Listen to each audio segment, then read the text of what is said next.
Tony Ferguson versus Beneil Dariush just took place in the co-main event of UFC 262, Oliveira versus Chandler, and hold on, I'm crying, brother. Hold on, I am crying, brother. I have never been more emotionally saddened by the outcome of a fight than I have with this one. It might be the end of Tony Ferguson here, boys. And he talked so much at the press conference. And that's going to be in a highlight video of when trash talk goes wrong. And Ferguson's legacy will be remembered by this. I know he had his 12-fight winning streak, but this one was just... It's like... He lost, but there's like the worst way of losing possible. And that's what happened. At least against Justin Gaethje, Tony Ferguson went to war. Took what Gaethje had in those early rounds, maybe snuck a couple of rounds himself, dropped Gaethje at the end of the second round. He had success in the Gaethje fight. Against Charles Oliveira, he got his arm broken immediately into the first round, managed to survive his way through the fight. People still gave him credit, but either way, it was a dominant loss. Beneil Dariush just stayed on top of him the whole time and grounded him out. Mr. Legendary Jiu-Jitsu Tony Ferguson just getting dominated on the ground non-stop nowadays like it's nothing. Same guy who was on a 12-fight winning streak in the UFC lightweight division and never touched an official undisputed title in his life. Now might never touch the undisputed lightweight title in his life. He is a lightweight champion. I don't care what anyone says. There was many moments in time where he was seen as the top dog in the lightweight division. He is a former lightweight champion. Let's just give him that credit. But Beneil Dariush dominated him, man. I said he would win. I thought Beneil Dariush would do exactly this, but I thought Ferguson would have a bit of a better third round. But then again, I didn't expect Beneil Dariush to literally rip Tony Ferguson's knee to shreds in the second round, so that must have been difficult in the third round for Ferguson to even walk around the cage, let alone win a round. He just got dominated, man. Close moments, like maybe there was moments where Dariush looked like he was slowing down a bit and getting a bit sloppy on the feet, but Ferguson didn't really have anything on the feet either. Good leg kicks from Dariush. Good shots over the top from Dariush. Eventually went for the takedown. Ferguson would go for a guillotine. Dariush would just sweep the legs to the opposite side and end up in side control. Ferguson would go for like an underhook or try and get a whizzer, and Dariush would just power slam him to the canvas. It's just the worst way he could have possibly lost. Because you know why?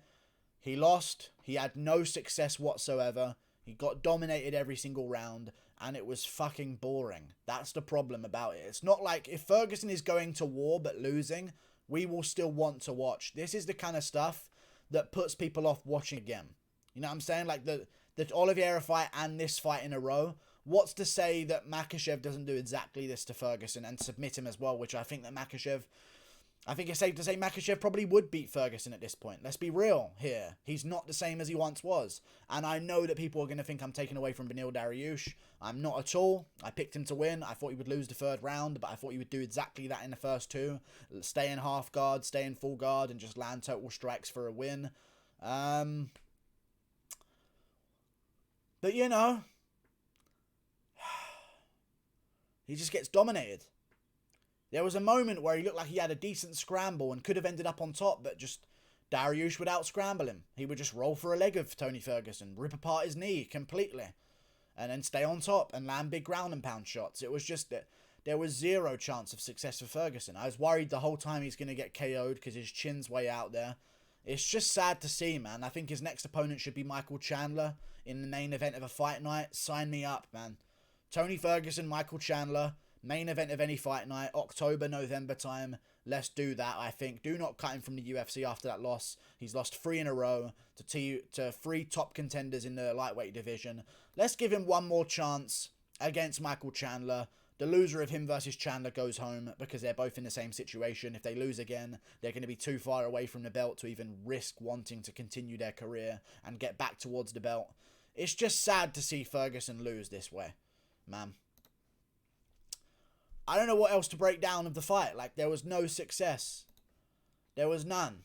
I'm looking at the stats right now. Like, I'll read you some. 12 minutes and 15 seconds of control time. 12 minutes 15. Just over half a round for Ferguson to not be on his back. Like, it's crazy. There was a moment in the first round where maybe Ferguson had a close attempt at, like, a Darce choke, but it wasn't in at all. Maybe he could have sorted something out with a good sweep to get Dariush to a certain angle, but he was just trying for a Darce choke that was not in. Dariush knew it the whole time, and then when Dariush popped out, he just kept landing significant strikes, total strikes on top. Ferguson was actually defending quite well off of his back, not really getting hit by too many big shots. But it's not a skill thing to me. I think it's a testosterone thing. And that's the end of a career, in my opinion. Chandler got a little bit out-skilled tonight by Oliveira. A little bit out-fought, a little bit out-IQ'd, a little bit out-composed by Oliveira. Chandler had a lot of success, had a lot of good moments. He's an older guy. Ferguson, it's not that he's being out-skilled. He's just not strong enough to hold people off of him. Not strong enough to defend takedowns. Not athletic enough to roll out of things anymore. Not fast enough on the feet anymore. I just think he doesn't have the testosterone for it anymore, man. And he is an older guy, and I know that he's the type of guy to be Tony Ferguson and not age whatsoever and somehow look younger for this fight. But he's getting old, man. And I think that's what we're watching here. He just doesn't seem to have that strength that other contenders would have. Other contenders, unranked in any division, would have the strength in certain situations to try and buck up from underneath. Just a big hip explosion trying to get out from a certain position. They have that explosion in them. Oftentimes in a lot of these divisions. You'll see a guy on bottom, he'll do a big yeah, and he'll like try and get himself up. Maybe he does, maybe he doesn't, but he ends up in a scramble. Ferguson just doesn't even have the strength to like, he looks fragile. He looked weak out there, man. And it's sad to say. But like, book him a 5-rounder and maybe people just get bored of twisting his arms off. Like, I don't know. I'd say book him a 5-rounder against Michael Chandler in the main event. But Beneil Dariush looked good, man. Good on the feet. Good leg kicks early as well that set things up quite well. Went for the takedown whenever he knew he could. He only failed 1 takedown attempt. It says 3 here, but some of them were like half-hearted takedown attempts where he was in on a shot but wasn't really. Other than that, anyone that he actually committed to in terms of takedowns, he typically got, other than about 1 of them. But Dariush looked really good, man. Really good contender. He did what Oliveira did to Ferguson. Exactly the same thing. Had 1 close submission attempt that could have finished it, but Ferguson just didn't tap because he's a savage. Won the other 2 rounds based on control time. Good for Beneil Dariush, man. Really good for Beneil Dariush. I think next for him in the division, he called out Elon Musk. I doubt it's going to be Elon Musk. I'll just say it right now. I reckon next for Beneil Dariush is probably going to be a Gaethje, an RDA. I don't see him stepping back after this win. I know it wasn't the most entertaining in the world, but I reckon he's earned a big jump up the rankings. But the problem that I have with this, Ali Abdelaziz is too powerful, and he will not sign Gaethje versus Beneil Dariush.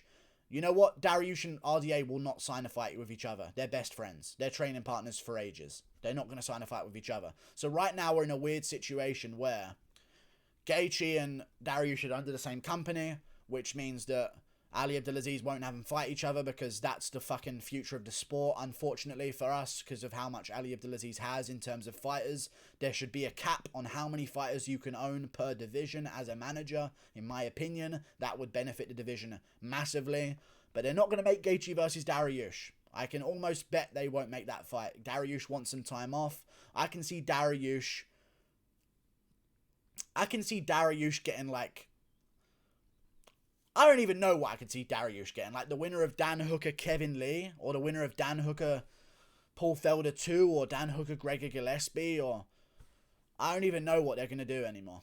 But good win from Dariush. Take some time off. I like Dariush, man. He seems like a nice guy. He seemed a little bit overwhelmed by all of the trash talking from Tony Ferguson. Ferguson even pushed him at the end of the first round, and he was like, hey, come on, man. I'm a nice guy. I don't need to be pushed at the end of a round.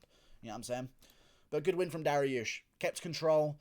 Survived a couple of close situations with submission attempts. Stayed patient, popped his head out, stayed in there, and he's on a 7-fight win streak right now in the lightweight division. I would have said match him up with Islam Makhachev, but Makhachev signed to fight Thiago Moises a couple of days ago. Why not just wait to see who won this fight? Because it could have been Ferguson versus him in a couple of months. Either way, the worst possible way for Ferguson to lose, it fucking happened. And it's sad to see. And he might go the direction of Woodley, and maybe this will be the end of Ferguson. I don't think he would beat Chandler. If Chandler gets some time off and recovers, I think Chandler would probably KO him. Dude. And I think it comes down to this, man. When I broke down this fight, and I was breaking down this whole fight, I was looking at the wins of Tony Ferguson and how much they held relevancy now. RDA is a good win, but RDA got Felder on 5 days' notice, and that's why he's so highly ranked. Edson Barboza doing good in another division. That's a good aged win for Tony Ferguson, but he was somewhat losing that fight early on before eventually getting a finish in the second round. Then you look at the other fights that he's had more recently in his career. Kevin Lee, very close to being unranked in the lightweight division, been injured, lost some fights here and there as well. Anthony Pettis just lost to Clay Collard in PFC, or whatever it is. PFL, sorry, Jesus Christ. PFL, he just lost to Clay Collard there. Then you go to Donald Cerrone. He's fucking one fight away from being cut himself. So when you look at the last 2 wins of Tony Ferguson, one of them isn't even in the UFC, and the other one's about not to be. Like, it's tough, man. Time flies by. When you have a couple of these losses in a row and you have a bit of a layoff, time really does ruin it. And I'll tell you this again, we won't get to see Khabib Ferguson ever. I'm extremely sad. I don't think there's a chance of him leveling up. Because I'll tell you this, he's going to wait 6 months, and he's going to come back. There's going to be new contenders then. Does Gregor Gillespie do exactly that to him? Probably, in all honesty. Probably finishes him, maybe. Who knows? Makachev would probably do the same thing. The division is going to change. He needs to be quick, but he can't be because now he's torn his ACL. Like, it's just... what a catastrophe of a career. 12 in a row. Never touches a fucking belt. It's criminal, man. China made a... whatever. Someone made a virus. Just so Khabib Ferguson couldn't happen. It's just a joke of the sport. It's one of those things we'll never live down. I'm extremely sad about this. And I don't care that I was correct. I wish I was wrong. I genuinely wish I was wrong. I was overall wrong on the card anyway, mostly. Barely, by a bad ratio, but... I wish I was wrong on this one. I'd have been wrong anyway on the card. Just fucking let Ferguson win. And he got cheered by the crowd. The intro was good. He was walking out. Everyone was loving him. They were going crazy for Tony Ferguson. They even booed Dariush the whole time. But that's just the sport. You guys being held down. I'm sorry. One more chance, please. Him versus Michael Chandler. Main event of a fight night. 2-door pip. I'll see you later. Click that button up there. Like and subscribe. Goodbye.